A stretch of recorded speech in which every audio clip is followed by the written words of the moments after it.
നമസ്കാരം.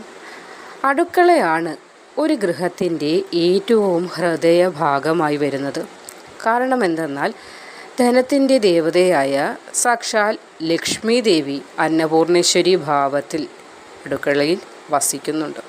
ഗൃഹത്തിൻ്റെ അടുക്കള പരിപാലിക്കുന്നതിലൂടെ തന്നെ, അതായത് വൃത്തിയും ശുദ്ധിയുമായി നമ്മൾ പരിപാലിക്കുന്നതിലൂടെ ആ ഗൃഹത്തിൽ അന്നപൂർണേശ്വരി ദേവിയുടെ അനുഗ്രഹം വന്നു ചേരുകയും ആ ഗൃഹത്തിലുള്ള ആളുകൾക്ക് ആരോഗ്യം, ഊർജം, ആയുസ്, നേട്ടങ്ങൾ, സമ്പത്ത് എന്നിവ വന്നു ചേരുകയും ചെയ്യും.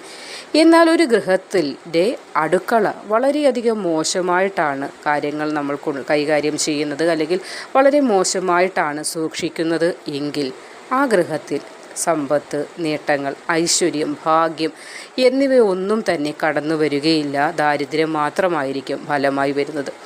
അപ്പോൾ ഒരു ഗൃഹത്തിലേക്ക് ഐശ്വര്യപ്രദമായ കാര്യങ്ങൾ വന്നു ചേരാൻ ലക്ഷ്മി ദേവിയുടെ, അന്നപൂർണേശ്വരി ഭാവത്തിലുള്ള ലക്ഷ്മി ദേവിയുടെ അനുഗ്രഹം ഗൃഹത്തിലേക്ക് വന്നെത്തുന്നതിന് എന്താണ് നമ്മൾ ചെയ്യാൻ സാധിക്കുക എന്നതായിരിക്കും നിങ്ങൾ ആലോചിക്കുന്നത്. എന്നാൽ അതിനുള്ള ഒരു മാർഗമാണ് പറഞ്ഞു തരാൻ പോകുന്നത്. അതിനായി വേണ്ടത് മഞ്ഞളാണ്, അതും പച്ചമഞ്ഞളാണ് വേണ്ടത്. അപ്പോൾ പച്ചമഞ്ഞൾ എന്തിന് എന്ന് ചോദിച്ചാൽ, മഞ്ഞൾ നിറം, അതായത് മഞ്ഞൾ അല്ലെങ്കിൽ മഞ്ഞ നിറം, ഇതൊക്കെ മഹാവിഷ്ണു ഭഗവാനും അതേപോലെ ശ്രീകൃഷ്ണ ഭഗവാനും ഏറ്റവും പ്രിയമുള്ളതാണ്.